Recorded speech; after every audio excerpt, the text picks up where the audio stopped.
Ladies and gentlemen, K Kim here. Welcome to the daily update. Hope you guys had a good day trading today. Market is up slightly, about 0.7% there on the S&P. It was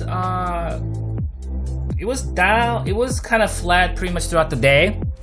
But I think towards the end of the day, at the last hour, we did see bank stocks start to rise.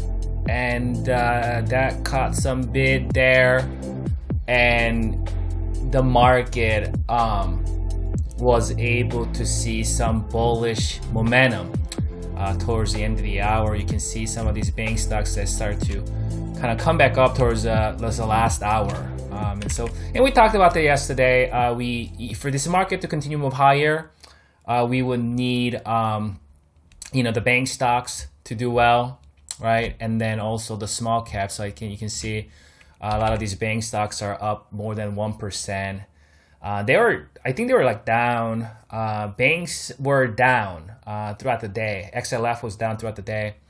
Same with the small caps, I believe. But they started kind of coming around, and that caused the market to see some strength to the upside towards the end of the hour here. So let's kind of dissect this thing. Trying to figure out what we can expect going into tomorrow and maybe remainder of this week. So this was, let's see, 1, 2, 3, 4, 5, 6. So this was where it closed yesterday, right? And we slightly gapped up, made the move towards the first hour, right? That was that move.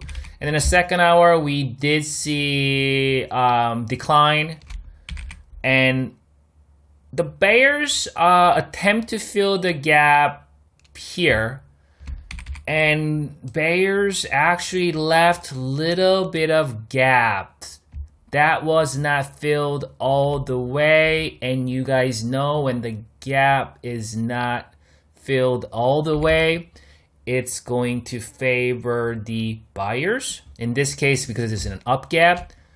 So you can see here, let me just give you a quick overview. Like you can see there was a gap here.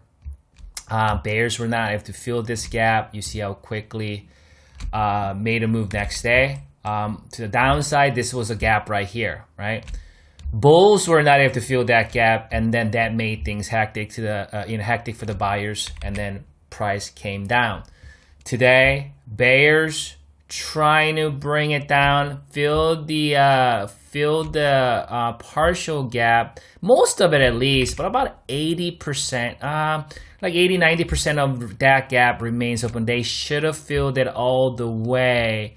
I think maybe then they could have been a little bit of bounce. Potentially they could have gotten back down towards the end of the hour, I think.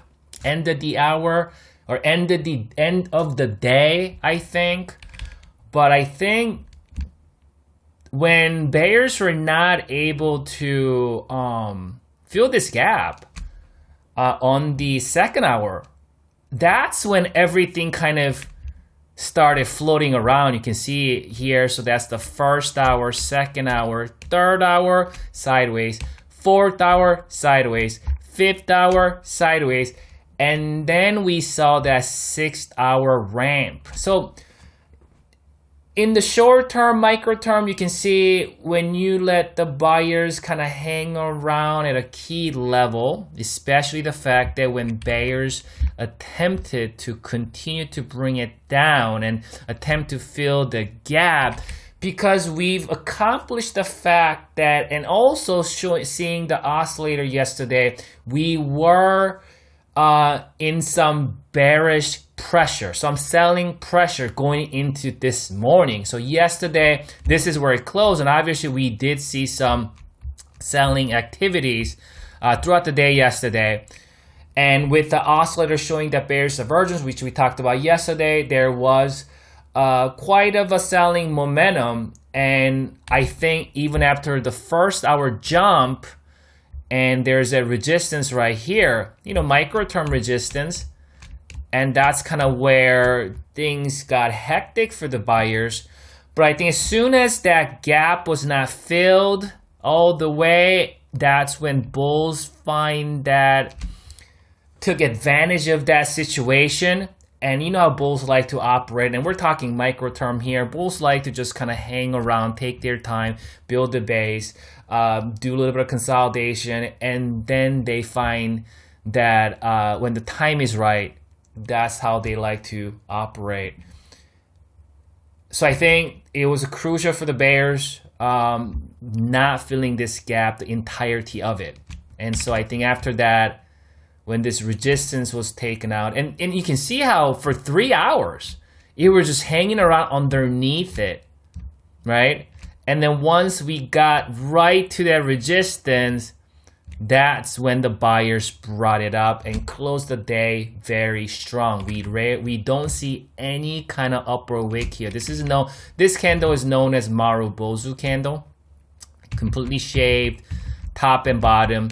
And you can see how, it's a long candle. So Marubozu candle is a long candle with shaved top and the bottom. There's no wicks there. So that means it closed the day. That hour was a strong accumulation, right? And with that, price action, we're actually still holding above this pivot, horizontal support level there. And if you can see my short-term moving average, we're chopping up and down. So you see that wiggly, light blue moving average there. We're chopping back and forth, but that's where my short-term moving average is residing. You can see it right here, 313.92. And once the buyers kind of recaptured my short-term moving average for the 3 hours, they really use it as support and support themselves to get back up there. So I think the crucial mistake here for the bears is not able to fill this gap, and that made a way for the buyers kind of sneak in there, hang around a little bit right here, and then just bring it right back up. And keep in mind, because also we're in midterm,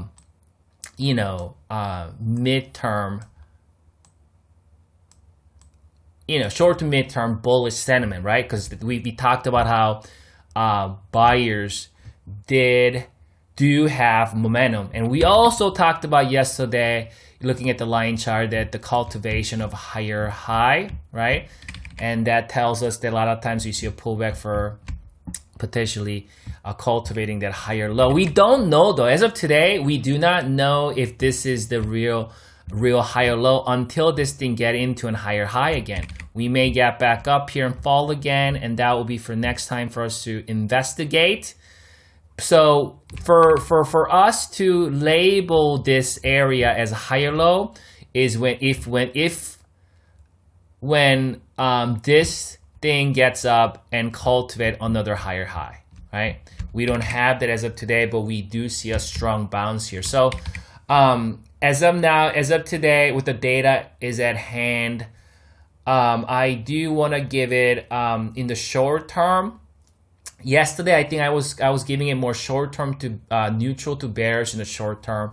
I'm gonna say neutral to bullish today.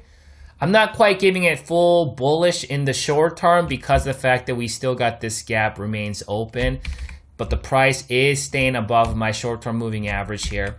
So short term is neutral to bullish as of today. That things can change. Short term, the sentiment is going to change up and down, each day or each couple days. In the midterm, I'm going to say bullish with my midterm,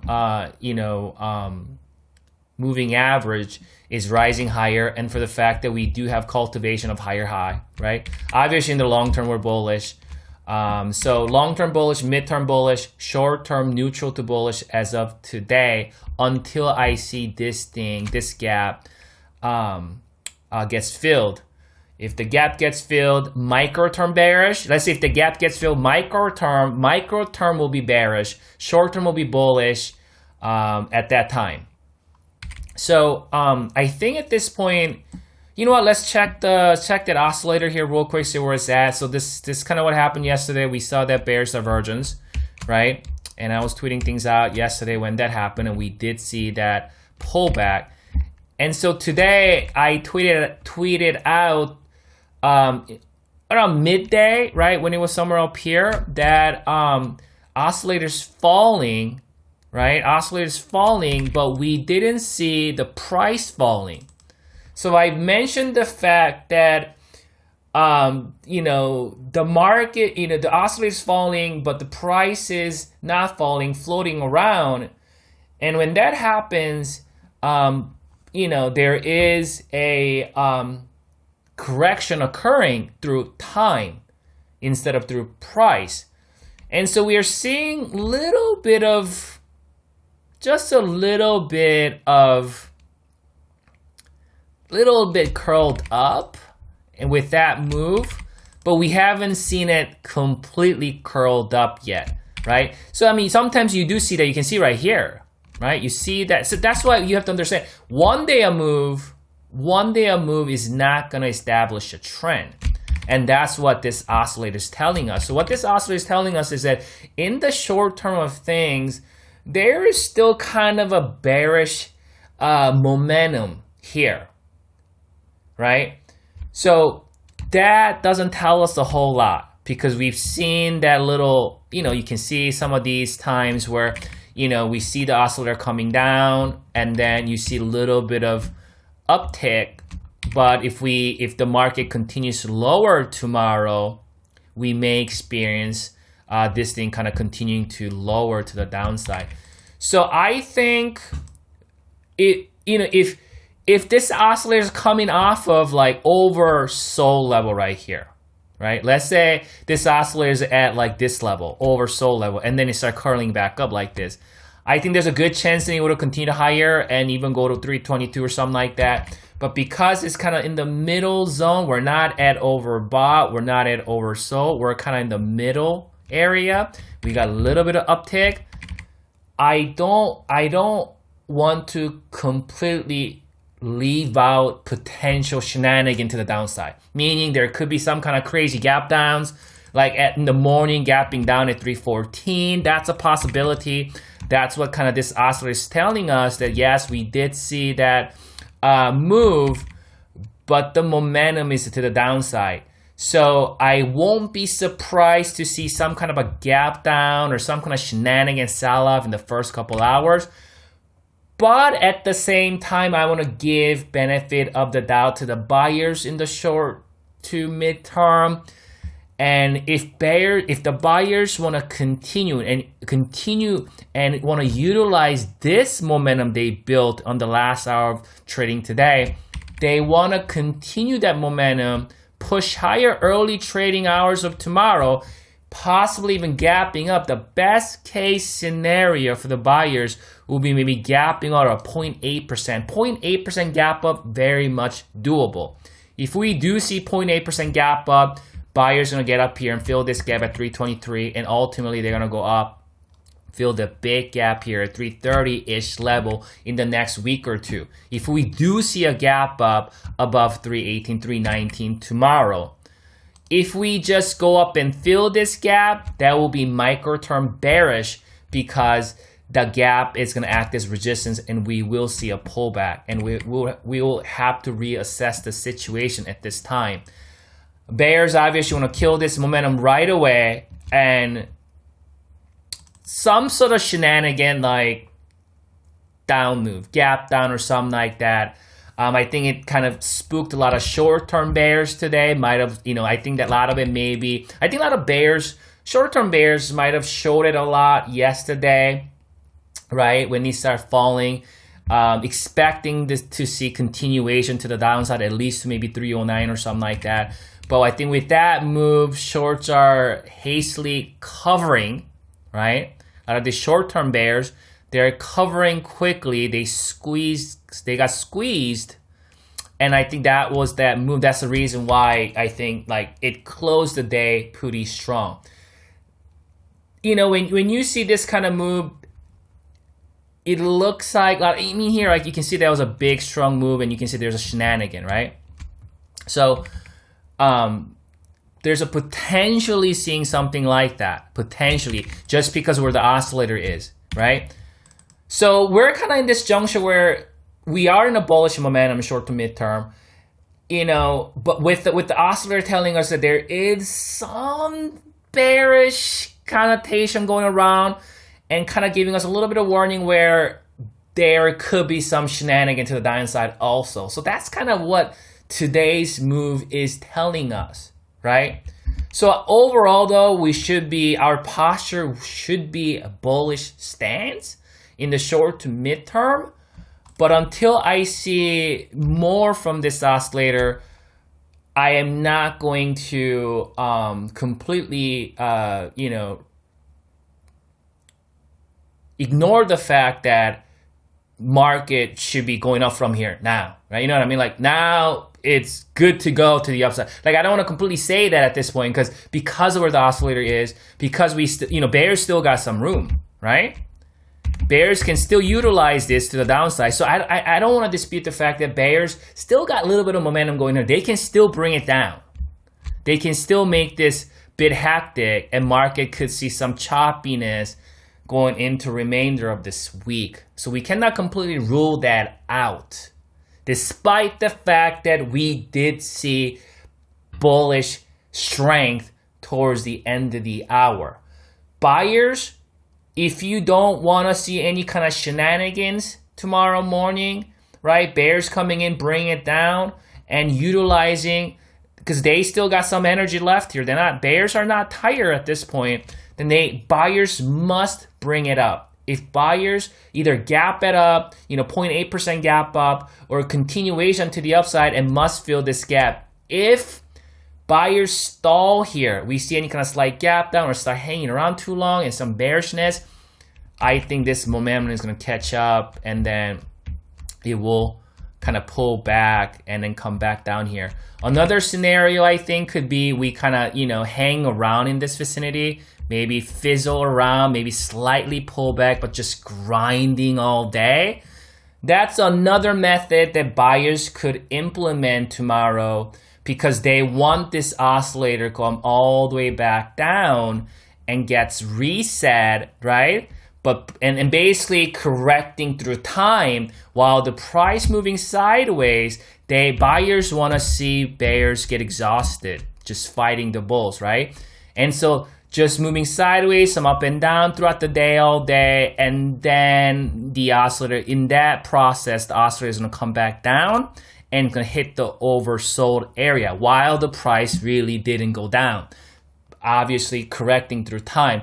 And then after that, bulls can bring it up. So I have to say at this point, regardless of what happens tomorrow, bulls have the advantages. But bears got a little bit of momentum here, according to the oscillator, and that's the analysis for today. So we'll come back tomorrow. We'll reinvestigate, reassess the situation. I will tweet things out. If I do see, if the market continues higher tomorrow, and if this thing becomes a legit cross like that, right? If that becomes a legit cross, that's going to be a pretty bullish signal. And I'll tweet that out if I do see it at 2K Kim on Twitter and Stock Twits. We'll go from there. You guys enjoy your evening and good luck trading tomorrow.